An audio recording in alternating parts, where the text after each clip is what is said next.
All right, what is going on? Hope everyone is doing freaking amazing. Jason Capital here, coming to you live from Puerto Rico. I got the ocean right here. I got your beautiful faces right here, and we're gonna have an amazing time for the next 60 minutes inside our Power Speaker Formula bonus training here today. If you can hear my voice, can you just give me like a yes into the chat or something like that, so I know that you can hear me?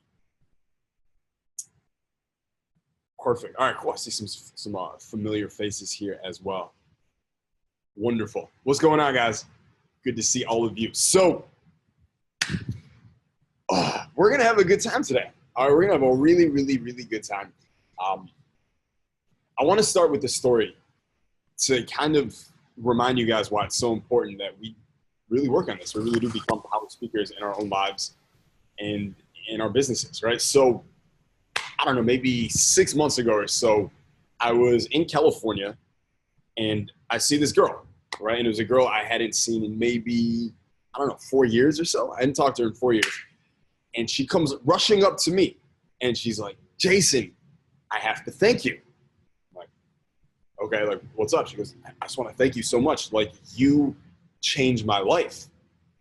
And I'm like, one, you guys should know, I hear that a lot. It's funny that people come up to me at like the High Status Summit or other live events and like, hey, I'm going to tell you something, dude, that no one's ever told you before. And I'm like, what is it? And they go, you changed my life. Right? Like literally I hear that like every day, but never gets old. I freaking love hearing it always. So I'm like, well, tell me like what happened? And she goes, so she pauses. She's like, didn't know if she wanted to tell me or not. And I was like, it's okay. Like you could say it. She goes, so when I was younger, when I was 14, I was sexually abused and I never told anybody.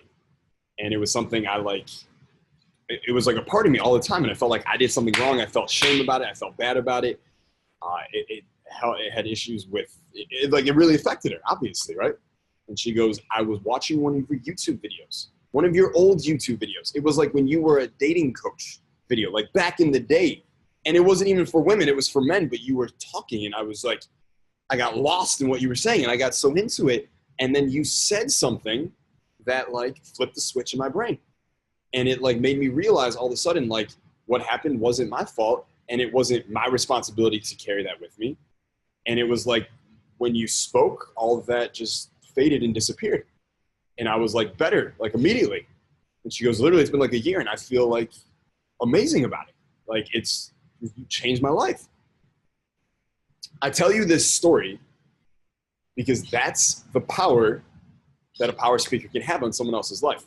Not only like, yeah, make a bunch of money. Yeah, build a big personal brand. Yeah, get lots, like thousands watch your videos. Cool.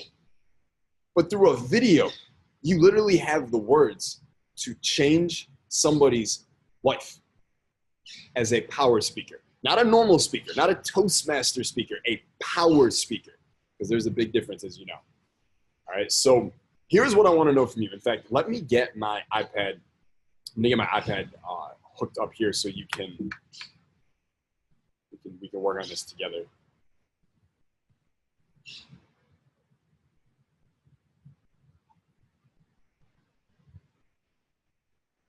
All right, cool. So here's what I want to know. Let me know in the chat. Why are you committed to becoming a true power speaker? For you. Why for you? Why are you committed to becoming a true power speaker? If you want to take a second to think about it, that's totally cool. Let me know in the chat and let's see what everyone else has to say, right? Why are you truly committed to becoming a power speaker?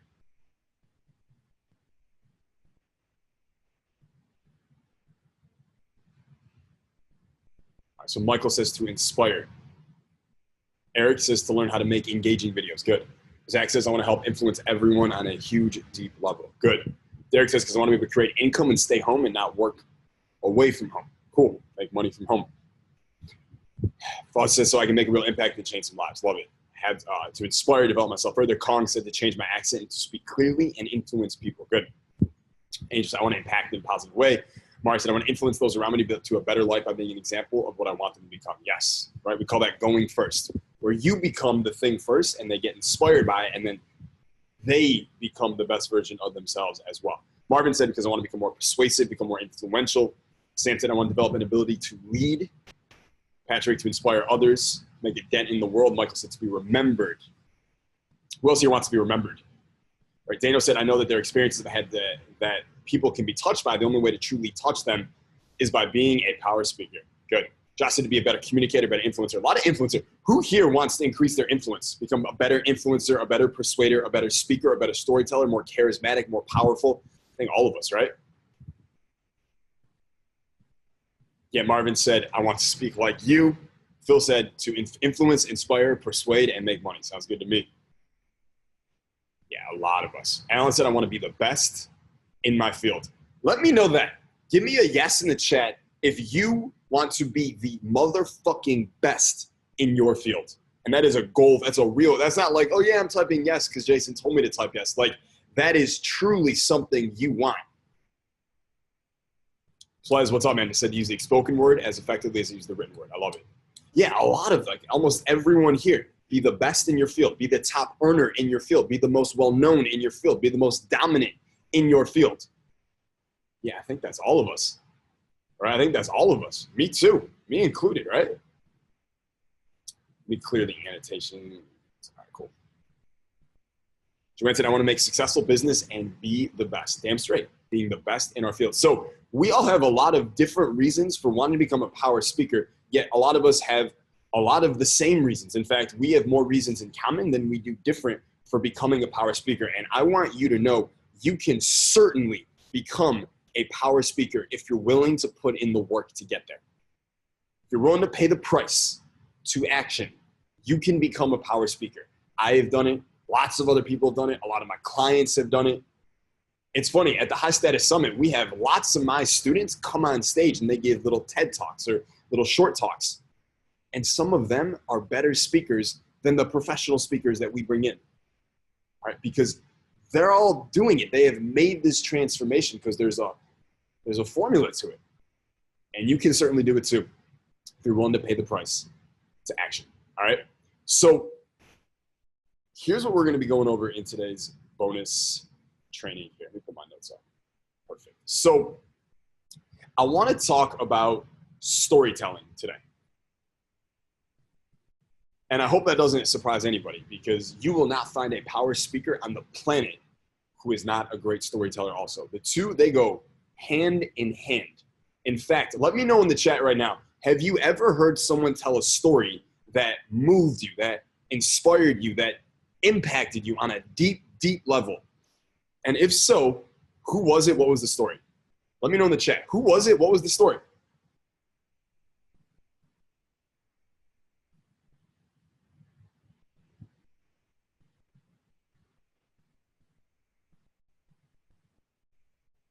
Yeah, Zach said it was my story about my grandma just win. Yep, Eric said me in my basement, that story. Austin said for sure, literally all of your stories. Good. Yeah, my grandma story touches a lot of people. Yeah, so good, right? Dan Locke, Marvin said. Eric said his Bedros' Immigrant Edge story.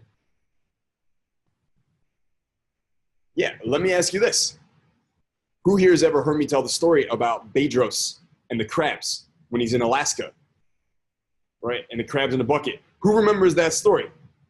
Yeah, that is one of the most impactful stories that I can tell. Yeah, I see a couple of you said Tony Robbins. Yeah, dude, I remember there's a story I heard maybe 10 years ago from Tony Robbins where he was talking about he was in Boston and he taught a seminar all day and it's like midnight and he's walking around the streets because he can't sleep because he's so amped up from the seminar. And this homeless guy comes up to him. The homeless guy asks for money. And Tony does this impersonation of the homeless guy with his voice. And he puts his hand here because apparently the guy had like a weird tooth. And he's like, sir, can I have some money? And Tony's like, well, what do you want? He goes, can I have $1? And Tony's like, well, you know, in life, you get what you ask for. Are you sure that's what you want to ask for? He goes, yeah, I want $1. So Tony pulls out this wad of cash, 100 bill, 100 bill, 100 bill, 100 bill, goes through all of them, gets the $1 bill in the middle, takes it out, and he goes, okay. In life, you get what you ask for. And he walks away, right? And the point of that story is you get what you ask for. Ask and you shall receive. It's a great story. 10 years later, I still remember it. Think back to high school. Some of you may even still be in high school right now. A lot of you are in late 20s, early 30s. Some of you even older. It's all good. But whether high school is now for you or 20 years ago, if I asked you to, hey, name 4 classes that you took in high school, you probably can't remember them off the top of your head. But if instead, if I were to ask you, hey, name 3 characters from the Avengers, how fast can you do that? In the chat right now, name 3 characters from the Avengers. Just type them as fast as you can. Watch how fast this happens.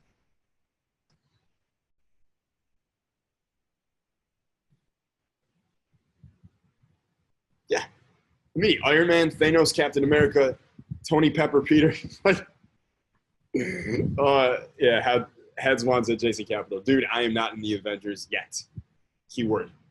Yeah, like, why is it we're able to remember characters from movies and stories so easily, so immediately, yet trying to remember what classes we took in college or what classes we took in high school is so hard? Here's why. The brain remembers stories and characters, not facts. And the classes you took in high school, the classes you took in college, those are facts. Those are logical stuff. Brain remembers emotional stuff. It remembers characters, remembers stories. You want someone to remember something, you can't tell them the thing.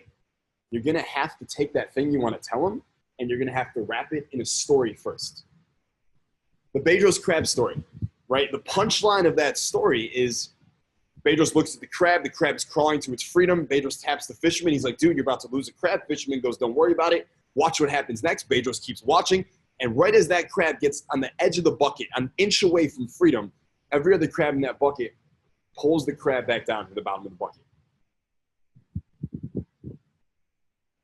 And the message is wrapped in the story. I didn't have to tell you, hey, if you hang out with losers, you're going to be a loser. Or your environment, if you hang out with loser people, with negative-minded people, with critical people, judgmental people, they're like crabs in a bucket, and they're going to pull you back down, and it's going to be impossible for you to get out. I didn't have to tell you that. In fact, if I just told you that straight up, you probably wouldn't have remembered it. It wouldn't have sunken in. But when I tell it to you in a story, it goes right in with no resistance. It's as if your brain is like a bar. And outside the bar, there's a bouncer who doesn't let things in, right? He only lets stories in. He doesn't let facts in. So the bouncer's always there at the edge of your brain at this bar, and it's saying, are you a fact or are you a story? If it's a fact, you can't get in. If it's a story, it goes, oh, here, coming in, red carpet treatment. Does that make sense? If that makes sense to you, please give me a yes in that chat. I want to make sure this is sticking. You're getting it.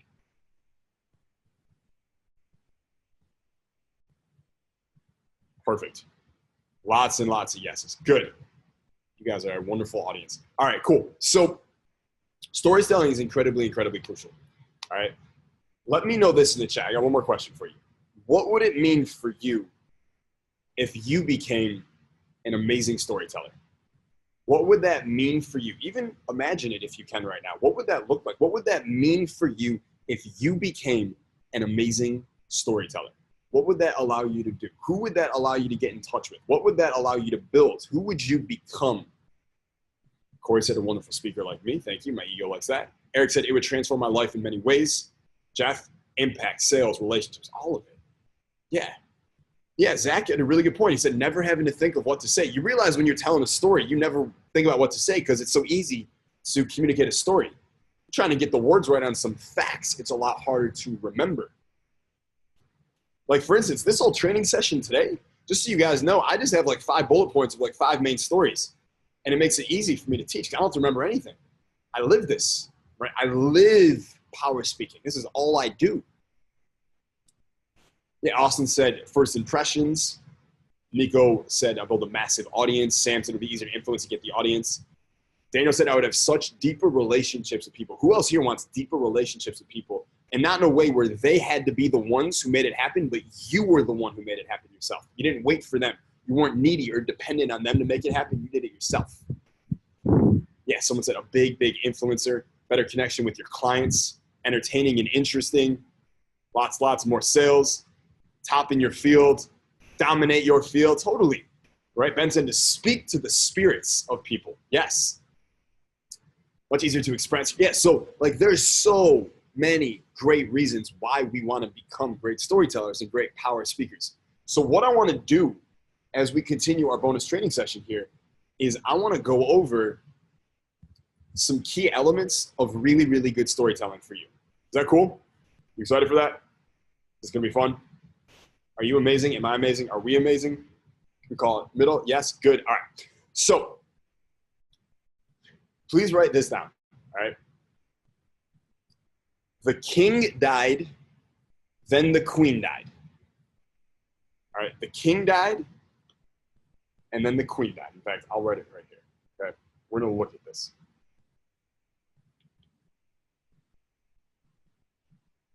The king died, then the queen died.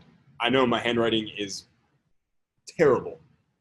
All right. It is awful. You cannot make fun of me for my handwriting. I already make enough fun of myself for it. Okay. Look at that sentence. The king died, then the queen died. Here's what I want you to let me know in the chat. If you think that is a story, type yes. If you don't think that's a story, type no.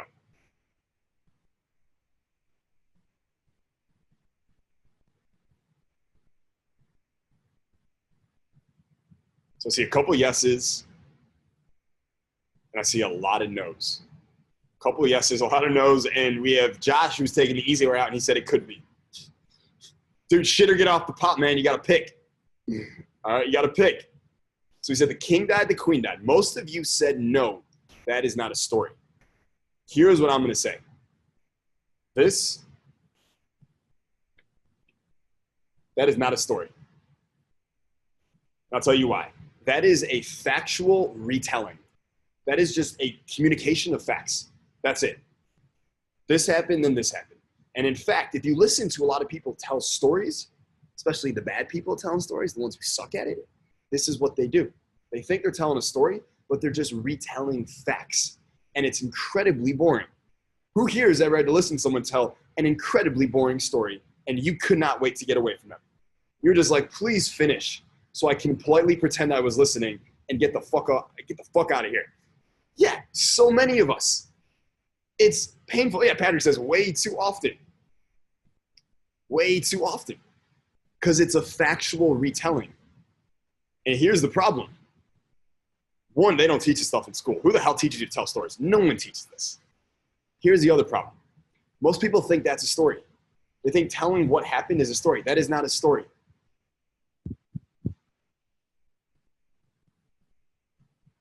This is what we used to deal with when I would be teaching guys and dating and how to be more charismatic individuals and storytellers, is they would tell a story like this.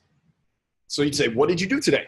And they would say, so I got up, I went for a walk, I read a book, I went to the gym, showered, I brushed my teeth, I went to work, I had Chipotle for lunch, I had Quiznos for dinner, I watched House of Cards before bed, I went to sleep. That is not a story. That is a yawn fest. That's what that is. That is a boring, that's the super bore. That's what that is. Okay, Super Bowl, super bore. That's what that is. Because when you're just saying this happened, then this happened, then this happened, then this happened, then this happened, that's just facts. Again, no one cares about facts. Instead, what we teach the guys to do is, hey, instead of just saying what happened, get the facts out of the way as fast as possible and make them as short as possible. And tell us much more about the interactions you had with other people. Tell us much more about what you were feeling or experiencing as you were going through this day, what you perceived other people were experiencing and feeling as they were going through this with you. Tell us what you were excited about. Tell us what you were worried about. Tell us all of these little things. So instead of what was said before, what if it's, I got up, and to be honest, I did not want to get out of bed. Last night was crazy.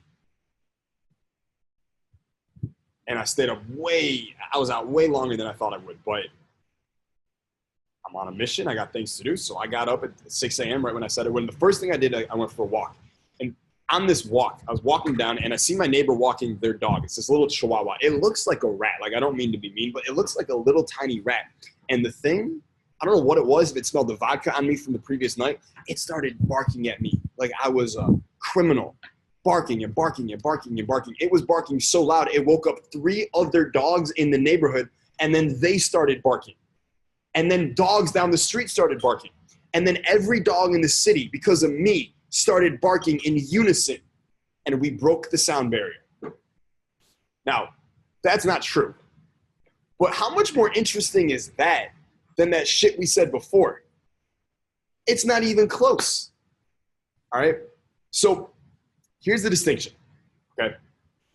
The king died, then the queen died. Factual retelling, not a story. What if it changes to this?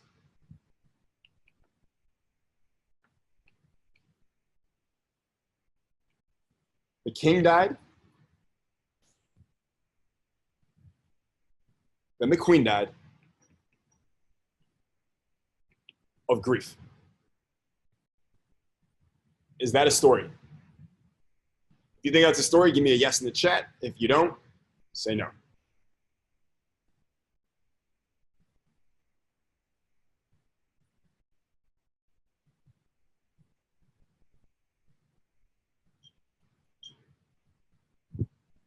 So those of you saying yes, you are correct. That is a story. And here's why. If it stirs emotions, it's a story. If it pulls you in, if it gives you an emotional twinge or an emotional excitement, an emotional rise of anything, it's probably a story. All right? I mean, you hear that. The king died, then the queen died of grief. There's a plot there now. Something's happened. Something's afoot. It tells you more, doesn't it? The king died, then the queen died doesn't tell you anything, and it doesn't interest you in your heart as to why they died or how they died or when they died or who killed them or did they die on their own? Was it natural causes? You don't care. When you hear the king died and the queen died of grief, what do you imagine? What do you imagine about the king and the queen's relationship? What do you imagine about the heartache the queen went through after the king died? What do you imagine about the kingdom that was left with both of them now dead? What do you imagine it may have done to their children, if they had any? You see what I'm saying here? It's much, much different. You want emotion in your story. Like that is the ultimate factor. I mean, we could get way more dense with the clear distinction and definition between what's a story and what's not a story. I'm telling you, it doesn't matter. You only need to know that stuff if you're trying to win like debates with people about what's a story and what's not. If you want to be a power speaker, if you want to be a good communicator, you arouse and stir emotions with what you are sharing. That's the whole game. And I'm going to show you some ways to do that right now. Okay?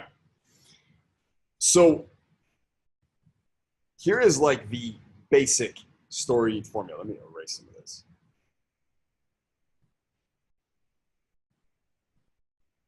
We'll keep it real simple here today. All right, because it's most straightforward and most effective. The simple story formula is there is a character who has a goal,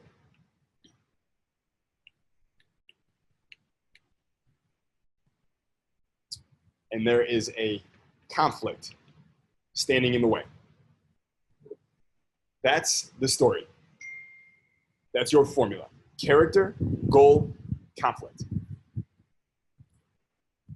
So I'm standing here. The ocean is 100 feet there in the beach, okay? So I'm the character. My goal is, let's say, I want to go to the ocean. My conflict is I'm teaching the power speaker training right now.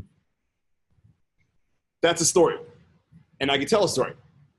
So I really wanted to go inside the ocean this afternoon because it was supposed to rain at night. But I couldn't because I was teaching this power speaker bonus training from 2:30 to 3:30. Are you already a little bit interested in what happened or what was going to happen next? Probably a little bit. It's not a great story, but there's a character, there's a goal. Jason wants to go to the ocean, but there's a class that's in the way. Right? Even better if you make the conflict bigger. Here's something else I'm going to write down. The bigger the conflict, the more engaging the story usually. There is usually a very clear correlation between the size of the conflict or the villain or the enemy and how engaging the story is. In fact, probably the worst Avengers movie that there is the Captain America one. The Winter Soldier Captain America one. Right? That's the one a lot of people don't like that one. They say it's not as good. And the reason is, who's the villain in that movie? If you guys remember, it was Robert Redford. He was this old dude. right? Robert Redford, great actor, but he was old. He was like 80 by the time he filmed that movie, and he wasn't very powerful as the villain or as the enemy. And if the villain isn't that strong, the villain isn't that scary, if the villain isn't that big and bad, then the whole story is not as interesting, right? How much better is the Avengers because Thanos is such a powerful villain? You go back and think about all the movies you've watched, all the great stories you've told, I guarantee you the villain, the enemy in them, is a badass. And the ones that weren't as interesting, the villain was like a little bitch. That's just the truth, right? So character, conflict, goal. So in this case, Jason wants to go to the ocean. Character, goal. Better conflict, more interesting than teaching a class because it doesn't sound like a bad conflict, right? It's what I actually want to be doing. I'd rather be here than go in the ocean. Would be maybe Jason really wanted to go in the ocean because he hadn't been in over a week and he was thinking about it all day. And then when he finally went to go in the ocean, it started thunderstorming with lightning outside. So Jason stepped outside, looked at the ocean, looked at the lightning, looked at the thunder, and thought to himself, do I go in? Yes or no? Is that more of an interesting story now? Yes or no? You let me know in the chat. Is that more interesting to you? Yeah, super interesting, right? You're sitting there and you're wondering what's going to happen next. What did we do there, right? We made the conflict better. Teaching this training, not a great conflict. Thunderstorming and raining and lightning when he wants to go in the ocean, which means he could get electrocuted. Maybe I'd be like Tony Stark when he gets electrocuted and it just increases his power like 400%. That'd be cool. But Jason could get electrocuted. That's the potential conflict. There's thunder, lightning, that's one conflict. The potential that it could get even worse, he get electrocuted, that's even more conflict. And then we added one element here that every great story has multiple times throughout the story. And you want to write this word down. It's called uncertainty. And I'm putting a question mark with it because that I want that to represent to you what it means. Right? Because that's what uncertainty is. I don't know what's going to happen next to the character, so I have to keep watching in order to find out. In fact, if you were to watch any really popular TV shows or Netflix shows, I'm trying to think of the last one I actually watched. Let's say House of Cards. That was like a couple of years ago, right? House of Cards. Yeah, Game of Thrones is another one. Yeah, you'll notice at the end of every episode, there's always one last scene where something fucking crazy happens and they don't finish it off. They open a loop. Why do they do that? Because it creates incredible amounts of uncertainty in the viewer, and then you have to do what? You have to continue to tune in to see what is going to happen next, right? You're wondering, what is going to happen next? And the more you do this in your stories, the more engaged your audience is going to be. Have you ever noticed that in a lot of my stories, I open one loop about you don't know what's going to happen here, left or right, up or down, good or bad, black or white, whatever. And then I start telling another story, and then I open that loop, and then I tell another story, and then I open that loop, and then I tell another story, and then I open that loop. And before you know it, you have like 5 open loops, and you're super engaged because there's all this uncertainty, but there's these characters, and they got these goals, and you're just like you're lost in it. And you're like, I'm hooked. I want to know what's going to happen. I got to know what happened here and here and here. That's what we're doing here. All right, that's exactly what we're doing here. So I want to give you an example of this. All right, an example of this. And I think most of you would have seen this example. So let me do a new share here. Perfect. Okay. So a lot of you know about my Power Speaker Academy. Just to make sure, can everyone see where it says the one skill $250,000 blueprint on your screen? Give me a yes if you can see that. I see no, I see no, I see no, I see I cannot. Okay. How about now? No, no, no. Yes, yes, yes, yes, yes. Perfect. All right. So yes, you can see it. So this is the website, the sales page for the Power Speaker Academy, right? My entire 7-week mentorship. I want to go over the story in here with you to show you how we use character, goal, conflict, and uncertainty here. All right, so we start off right here, okay? So Most people know me for my best-selling book, Higher Status, or how I generated over $40 million online before I turned 30. Many read my guest column in Forbes, follow me on Insta, and watch me on YouTube. Every day, I write, copy, coach, and share my message to attract more students. My goal is to help 1 million people replace rat race life with laptop life. Did I just introduce the character, yes or no? If I did that, give me a yes in the chat if you can see that. Yeah, introduce the character. Perfect, right? And then I keep going. I go, as a kid, I watched my parents argue about bills every week. It sucked. So I decided early on money would never be an issue for me in my life. Can you imagine how great that would be? So not only have I introduced the character here, but I've even told you about what this character's life was like in a previous time period, which adds elements, it layers the character, right? You want your characters to have layers. It's not just who you see today, it's who were they when they were younger? Who do they envision themselves in the future? That adds layers to the character. So I do a little bit there, but we got character, right? And I say at only 24 years old, I became a millionaire. I believe I'm literally programmed to generate wealth on command at this point, damn straight. And then I go, but last year, sales were down and so was my money. I was working twice as much to make the same amount and I had $90,000 a month in employee payroll. And I was worried, had I lost my Midas touch? Should I just give up, leave the game forever? Should I just retire on the few million I'd set aside for a rainy day? What did I just introduce there? So we have a character, right? We have a character and we have a goal, right? Character, so we got a character, Jason Capital. His goal is to help these people do this thing. What did we do when I just did that last part there? Yeah, everyone said conflict and uncertainty, 100%, right? Conflict being sales were down, my money's down, my costs are going up. And I want you to notice this.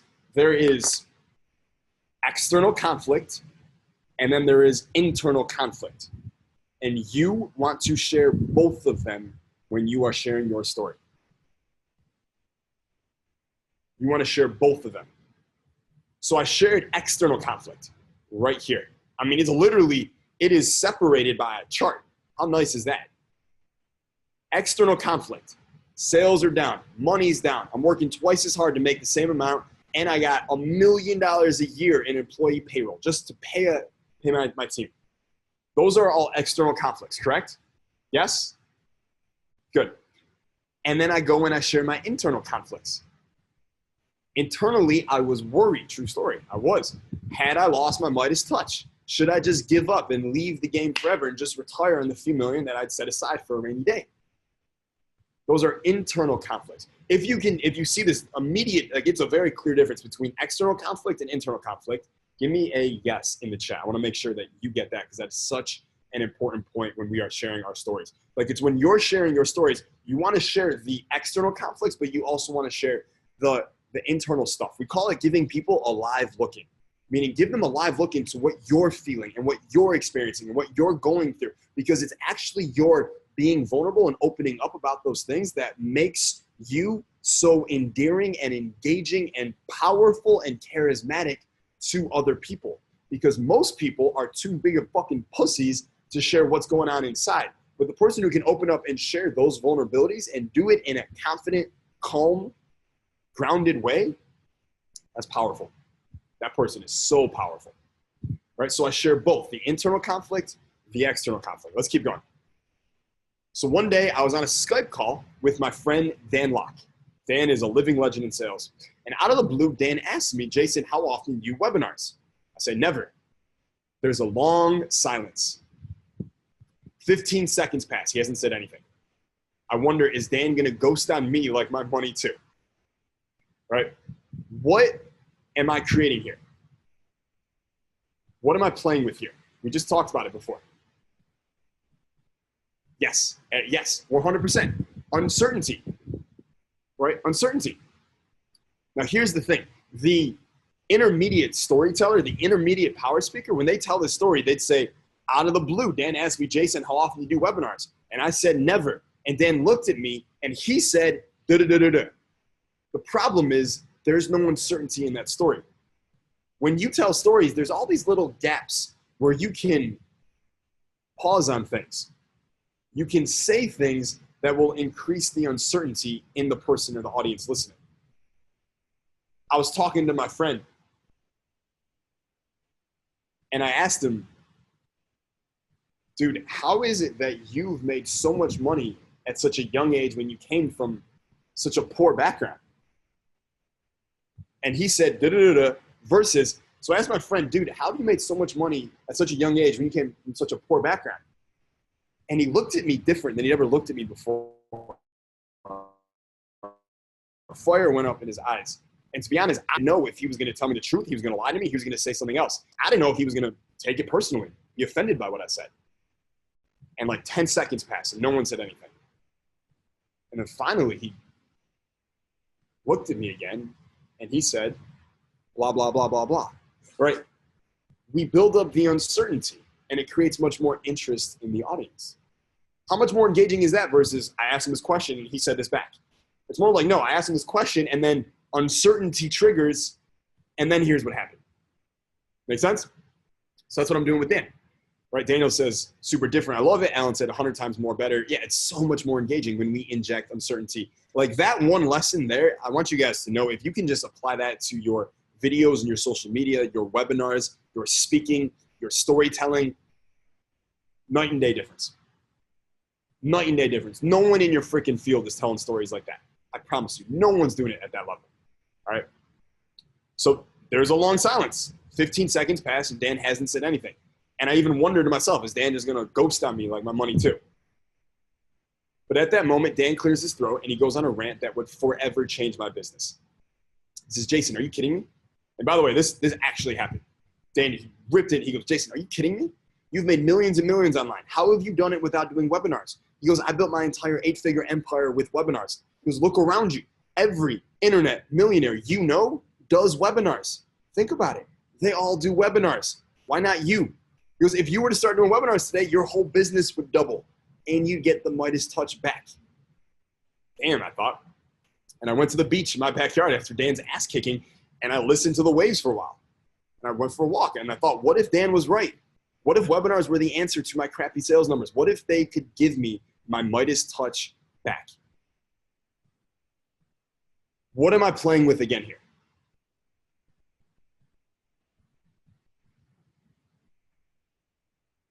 Yeah, Lucas said internal, external, goal. I mean, you see it. It's like a recipe. I'm playing with them all. The character, the goal, and then the internal struggles and the external struggles. The internal conflicts, the external conflicts.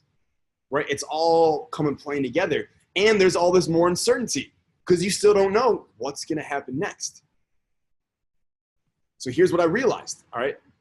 I go, what I was currently doing was not working. Do you ever feel that way? Like everything you're doing today is just not working. And we all know the Albert Einstein quote, right? Insanity is doing the same thing over and over, expecting a different result. How could I keep doing the same stuff, expecting more money, more income? I couldn't. That would be foolish. I had to try something new. I had to try webinars, right? Now, at this moment right here, if you haven't read the story already, you haven't seen it before, the audience is still wondering what's going to happen next. Every step of the way, like every time I let you progress in the story and we take the next step, I add more uncertainty at the same time. So even though you feel like you're making progress, I'm still keeping shit uncertain because you still don't know what's going to happen. And this is what you want to do in your own stories. Every time the character takes the next step, some other element has to come into play that creates more uncertainty again. So the story just keeps going. So I locked myself in my home office. I learned everything there was to learn about webinars. I spent a lot of money. You can see a lot of time doing this. And here's just one little tidbit I just want to share with you. It's outside of the element of what we're teaching today. But I say my girlfriend and my dogs barely saw me. This means this is an example of show, don't tell. And as power speakers, we want to show, don't tell. I could have told you that I could have just said, I locked myself in my room and I didn't come out for a while. That's me telling you how hard I was working. But by saying my girlfriend, my dogs barely saw me, I am showing you what it means to be locked in your office and just working for hours and hours straight, right? There's a big difference there. When I say this, my dogs and girlfriends barely saw me. My dogs and my girlfriend barely saw me. When I say that, you imagine this whole scenario of like, I don't know how dramatic you got with it in your mind, but you like my girlfriend and my dogs are like walking around the house all sad, just moping like, oh man, we never see Jason anymore. Like, you see it. I'm showing instead of telling. And then I share more of my internal conflicts. I just knew if I could get webinars to work, I could reach thousands more people. Plus, my income would go up again, and it pissed off my competitors because they were getting way too fucking friendly with me. Most of all, I hope webinars would give me my money confidence back. Goal. It wasn't easy. Conflict. I felt lost for the first time in years, sharing my internal struggles. I had so many questions. And I share all the questions I had about webinars, right? And then the big question that I know my audience thinks to themselves too, can I really do this? I have a belief I share. Just jump out of the plane and trust the chute will open. Every millionaire I know lives the same philosophy. So I jumped head first, and on January 9th, 2018, I did my first webinar ever. And here were the results. Type yes in the chat right now if you're like, dude, what were the results? I want to know. Yeah, ton of yeses. All right, Daniel goes, like, got me on the edge, man. Yeah, character conflict goal with tons of uncertainty mixed in, 100%. So here's what happened. First of all, the tech part was the easiest. That was my big concern. Like, how do you actually do a webinar? It seems hard. I paid a guy on Fiverr $10, set up the whole webinar for me. That was easy.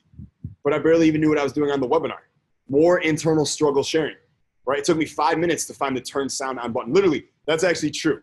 It was like this. I'm going to demonstrate for you. I'm not going anywhere, I promise. This is what it was for the first 5 minutes, though.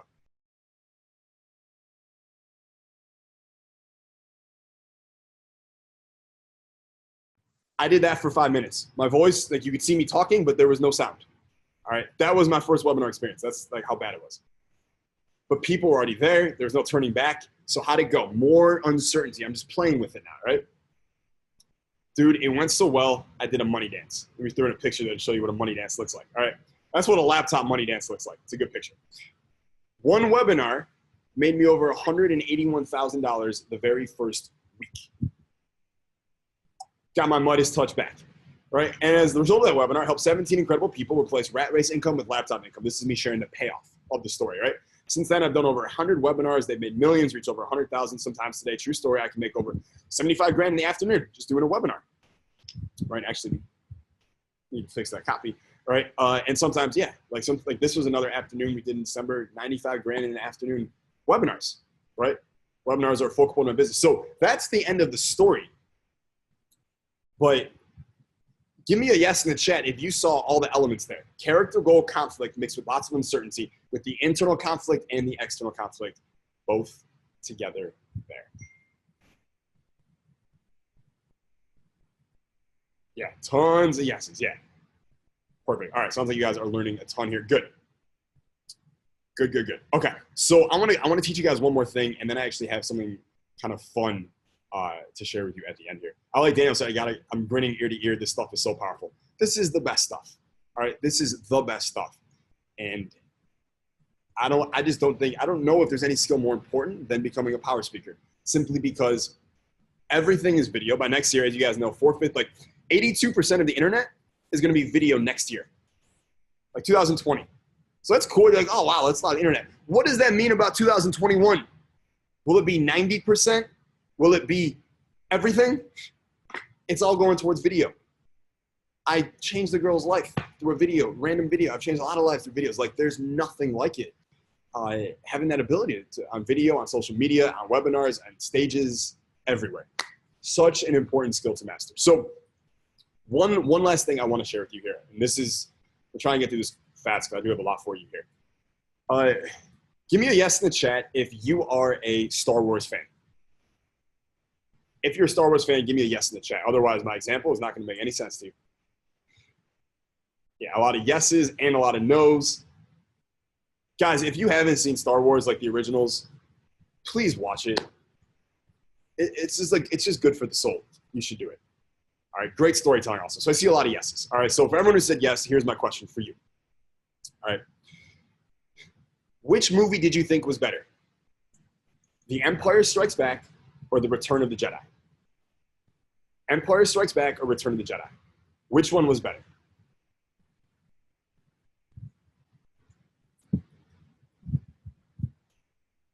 Yeah, almost every single person here is saying The Empire Strikes Back.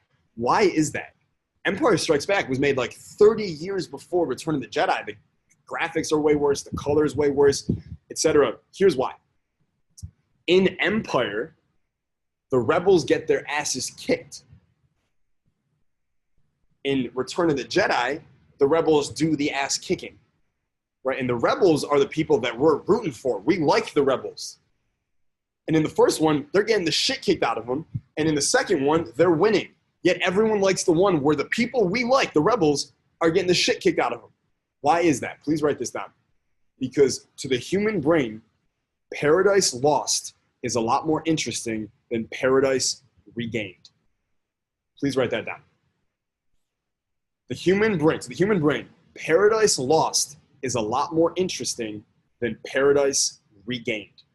In the first one, in Empire, they are losing their paradise. They're losing their world. There is all kinds of conflict and enemy. And so we're so engaged by it. In the second one, they're getting it all back. And we're not as interested by that. It's kind of boring to us. All right. Paradise Lost is far more interesting to the human brain than Paradise Regained. So here's what this means, practically speaking. Everything I fucking teach is about how can you practically use this. I'm a very practical teacher, frankly, because I think there's no other way for you to get results than being super practical about stuff. It's like, how can I use this right now, Jason? So what you want to do is you want to make things worse for your character before it gets better. Please write that down. You want to make things worse for your character before it gets better. Like that story about me and Dan Locke and me, like money's going down, sales are going down, costs are going up, all that worrying about all that stuff. That story would have been even better, for instance, if, I don't know, there was some, I knock on wood, this doesn't happen, but there was some terrible health crisis and there's like a $800,000 medical bill that I somehow have to pay at the same time, right? That would make it much, much worse for me, the character, but it also makes the story, you see how that would make it so much more interesting? More than just sales are going down, money's going down, costs are going up, and I'm worried I'm losing my Midas touch. That's okay, but also my, I don't know, some important family member, $800,000 medical bill, I have to take care of them. I have to pay that bill for them, and I don't have the money for it. Not only do I need my Midas touch back, this webinar thing, it has to work. I don't have a choice now. And then the day before the webinar, I lose my voice. And I rush to the doctor. I'm trying to get my voice back. Like, you just keep making it worse for the character, and the story gets so much more interesting. You think about the Avengers. How much worse do things keep getting in the one with Thanos? Like, it just gets worse and worse for them. First, the Thanos' henchmen destroy New York. And then Tony gets lost in space. He's got to say goodbye to Pepper. Now Spider-Man gets lost in space. Everything just gets worse and worse and worse. And then Thanos kills his daughter. Other guy gets split. It gets worse and it gets worse and it gets worse before it gets better. And you want to do the same thing for your characters. All right. And so there's 3 general ways to make it worse for your character. So number 1, so I can get my whiteboard, my iPad, sharing with you guys again. Perfect. All right, so there's 3 ways that we can make it worse for the character. All right, number 1, you can raise the stakes. All right, you can raise the stakes. What do I mean by that? Well, that's an example of like this webinar, $800,000 medical bill now. Like that raises the stakes. Not only is it about me, but now it's about someone else. And if I don't pay that bill, they're going to die, right? When you can make the stakes life or death, story becomes way more interesting, all right? Not every story is going to be able to make it life or death, but the closer you get to life or death, the better that story is going to be. So raise the stakes. Make everything that's happening even more important. Make it so even more people are relying on this outcome to happen.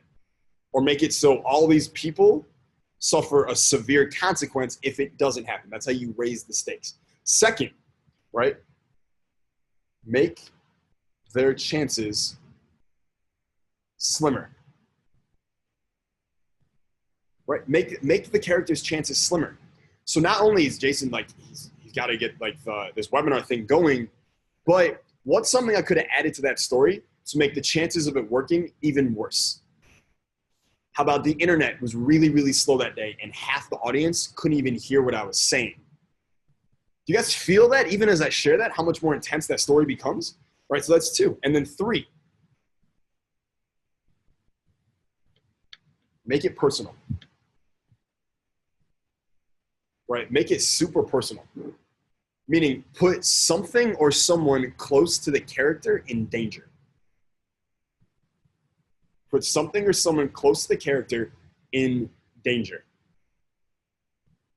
This is why near the end of like every superhero movie, the villain kidnaps the guy's girlfriend and he's gonna kill her if the guy doesn't do what he says, right? He makes it personal now. You'll see this in almost every freaking movie, like over and over and over again, right? Or maybe someone's dog is gonna die if this doesn't happen. Or like, yeah, there's like so many different ways you can just make it personal. But if you can do these, like again, make it worse for your character before it gets better. And these are the 3 ways to do it. You raise the stakes on that character. You make their chances slimmer. Or you make it personal for them. Right? So if you can do those 3 things. So what I'm going to do now, we're going to do one last exercise here. All right? So I'm going to tell you a story. And then we're going to go back and then we're going to see what could we have added to the story using one of these 3 ways to make it even more engaging, even more interesting, raising that conflict up even more. All right, so this is a true story, actually. This was a couple weeks ago. I was shooting videos right on the beach right here. And as I was shooting, I saw this bird. And it was on the ground, and it was trying to pick up a twig with its beak. And it went for the first one. I'm like watching it. Picks up the first one with its beak, and it can't get it. It's like the twig is too heavy, so it drops the twig, and it goes to twig number 2, and it tries to pick it up. Can't get it. Too heavy. Goes to the third. Can't get it. Too heavy. Goes to a fourth. Too heavy. He tried, I don't know if it's a he, but this bird tried to pick up a 5th twig and a 6th twig and a 7th, and he kept going. I counted. He was going after so many. And I'm wondering, like, is he going to give up at some point? Is he going to stop at some point? Is he going to be like, maybe these twigs are just too heavy for me. Maybe this is too hard. Maybe I'm just going to go back. Maybe that family I'm trying to build a nest for right now is just going to have to die because I can't get this twig. But he didn't do that. He kept going. And on the 19th twig, he jimmied that thing up. Got it. Takes the twig and flies away. To where? I don't know. Maybe to build a nest, protect his family. Maybe to build a nest for himself to attract a mate so he can start a family. I don't know. But what I do know is that bird refused to give up even after 18 tries. And yet there's people out there who've tried 4 times and it hasn't worked and they give up on themselves. Are you telling me you don't have more perseverance than a fucking bird? Of course not. You're smarter than a bird. You're better than a bird. You can try as many times as you want because let me tell you something. It's free to try in life. It's free to try. It's free to go for it. It's free to follow up. It's free. So you can do it as many times as you want. You can pick up twig after twig after twig until you find the one that is the right twig for you, and you pick that thing up and you fly off to your own personal paradise, to the world that you are building for yourself. Okay, so that's the story. And it's a good story. I like that story. And I really like the bird. Like, that was a true story. I didn't share this in the story. I probably should have. And again, as you tell stories, you'll always find ways to make them better. I probably should have shared in that story what I was thinking as I was watching this bird, because what I was thinking was, holy shit, this bird is amazing. This bird is fucking tremendous. I love this bird. That's what I was thinking. All right. So that's the story. All right. Marvin said the story is fucking amazing. Yeah, it's a great story. I love that bird. All right. How could we have made it worse for the bird? So let's start with number 1, raising the stakes, right? How could we have raised the stakes for the bird in that story, made the story even more engaging? Let me know in the chat. Yeah, a thunderstorm was coming. A tide was coming in. The wind was blowing even harder that day, making it harder for the bird to pick it up. An eagle was threatening to kill one of the baby birds at that exact moment. Yeah, there was a cat nearby. A hawk was trying to eat it. The bird had a limp. There was a gator coming for the bird. There was lava. One of the babies was calling out to the daddy bird saying, I need help, I need help. right? Can you guys see how adding these little details in the story makes it so much more interesting? This is like one of 48 badass skills that we teach as power speakers, but like it's so important. All right, so that's raising the stakes. Let's go number 2. How would you make the chances slimmer for the bird? How could you make the chances slimmer for the bird? Yeah, there were no small twigs, only big twigs to pick from. His leg was hurt. Yeah, there was only 2 twigs left and he needed 1. Right? These are all different ways that we could make the chances slimmer, make it more engaging. What about number 3? How can we make it personal for the bird? How could we make this personal for the bird?